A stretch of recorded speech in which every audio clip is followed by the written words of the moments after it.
What if I told you that the ultimate reward, the absolute peak of all existence, wasn't something you eat, but something you see? Today, we're diving deep, really deep, into one of the most profound secrets of the world to come, the Feast of the Righteous. And you know, this isn't just some fairy tale about the distant future. The Zohar is describing a cosmic banquet where vision is literally food and divine knowledge is the wine. It's a reality that we are building right here, right now, with every single thought and every action. So, let's check out the menu.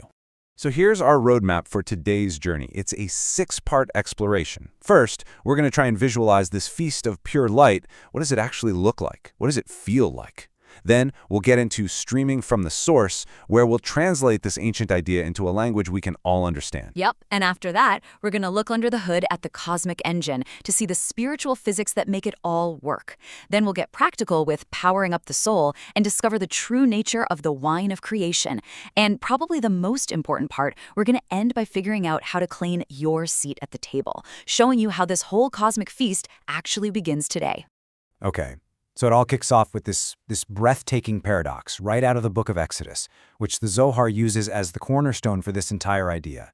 And they beheld God, and they ate and drank. Just think about that for a second. How is that possible? How can a vision be sustenance? This one single verse is our way in, our entry point into a reality where the senses as we know them just merge, and perception itself becomes nourishment. It really forces us to ask a pretty radical question. What if true nourishment has absolutely nothing to do with our bodies?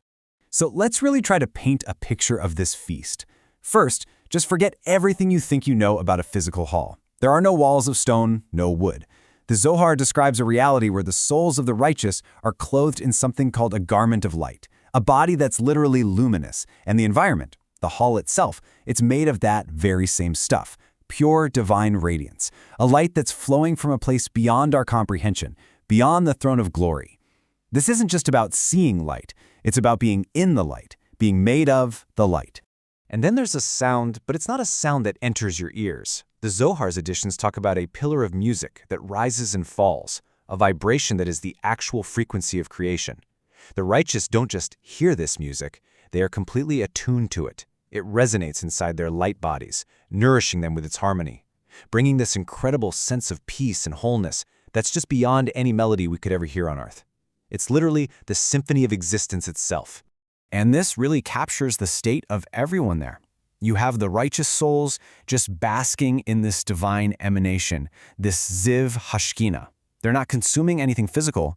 Their joy, their pleasure, their very being is sustained by this direct perception. The Zohar says they are delighting in this radiance, and that delight is their food. It's an experience of pure, unfiltered understanding and connection. Okay, so this vision of a feast of pure light leaves us with this ultimate paradox, right? Nourishment without food. We've sort of seen the what, but now we have to dig into the how. What are the mechanics behind this incredible, mystical reality? And this right here, this is the question that drives this entire explainer. This isn't just a pretty metaphor. The mystics are adamant that this is a real, actual experience for the soul. And to answer it, we have to completely shift our thinking, away from the physical and into the spiritual, moving from consumption to reception. And to do that, we need a new way of looking at it.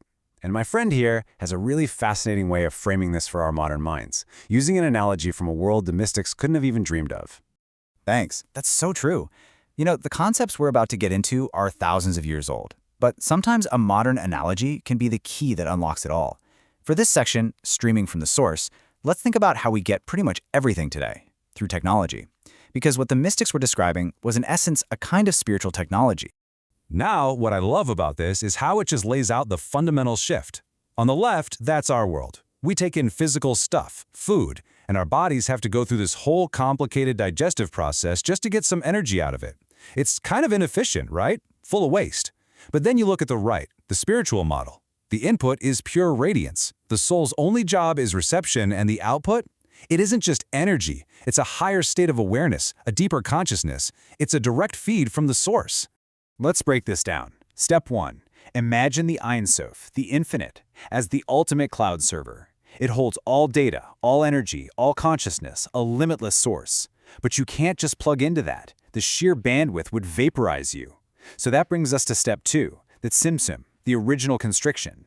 You can think of this as a celestial firewall. Its job is to step down, modulate, and format that infinite light into a packet that a created being, a soul, can actually process. And finally, step 3 is the stream itself, the Ziv Hashkinha, the radiance of the divine presence. And this isn't just light, it's pure data. It's knowledge, joy, life force. So when the Zohar says they ate and drank, it means their souls were downloading and integrating this flawless stream of divine data. But here's the thing. This streaming isn't just some abstract magic. It operates through a very precise, very intricate system. So now we're going to dive into the cosmic engine to explore the Sephirot, the divine architecture that makes this entire flow possible. This is the real spiritual physics behind the feast. So the crucial thing here is to understand the flow. Now, while all 10 Sephirot are involved, the Zohar zooms in on this key pipeline. The divine light is first harmonized in Sephirot, which means beauty. This is connected to Jacob, who represents truth and that perfect balance between the kindness of Abraham and the severity of Isaac. So Jacob harmonizes this energy. From there, it's channeled through this conduit called Yesod, the foundation, which is linked to Joseph the righteous.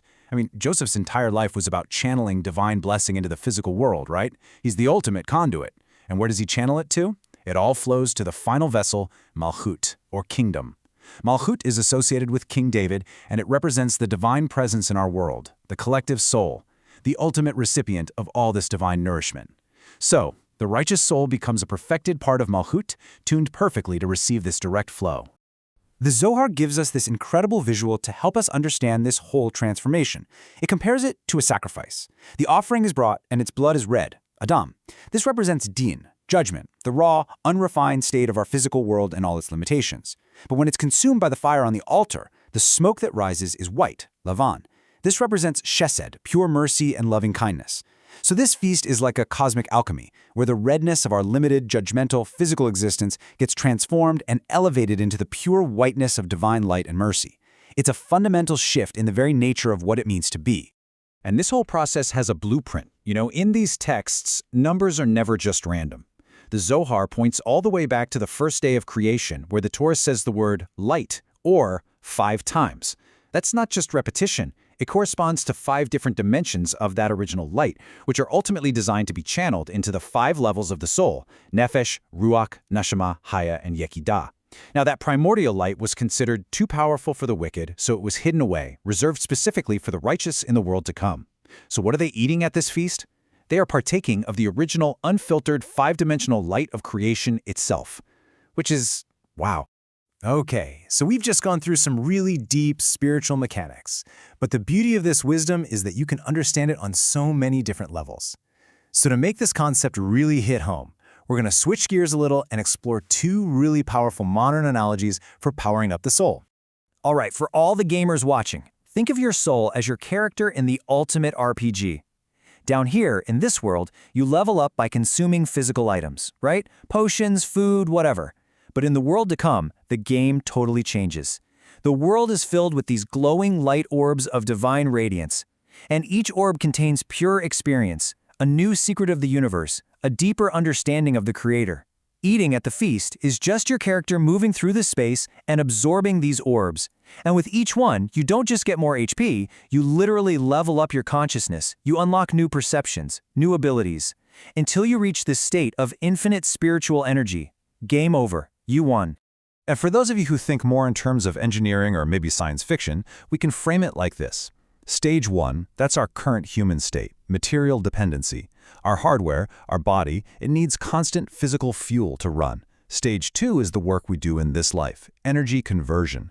Through our spiritual practices, our learning, our good deeds, we're basically acting as spiritual converters, transforming physical actions and resources into a higher form of spiritual energy. We're training our system, and all of that leads to stage 3, the state of the righteous, direct source sustenance.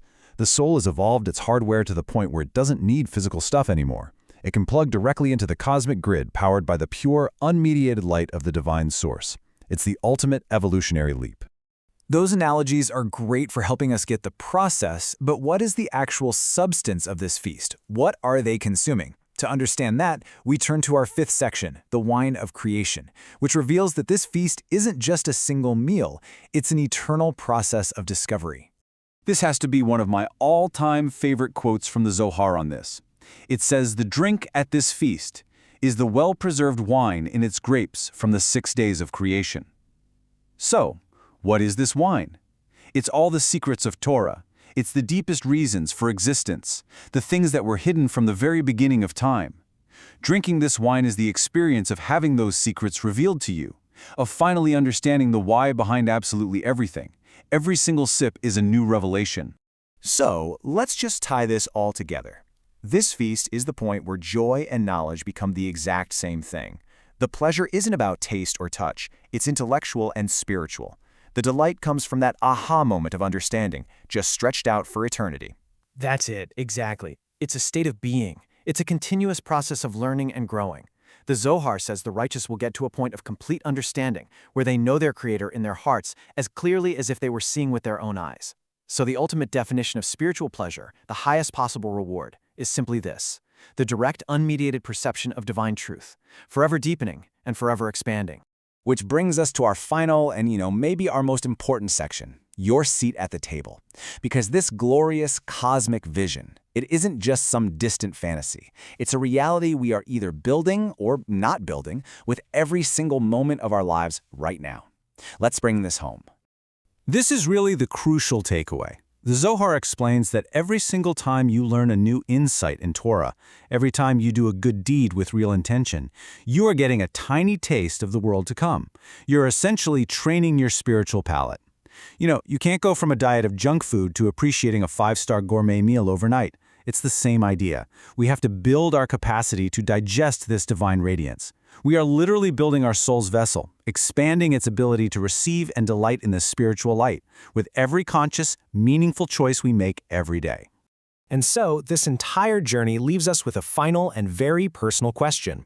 We've completely redefined what nourishment means. It's not just what goes into our bodies, it's what goes into our minds, into our souls.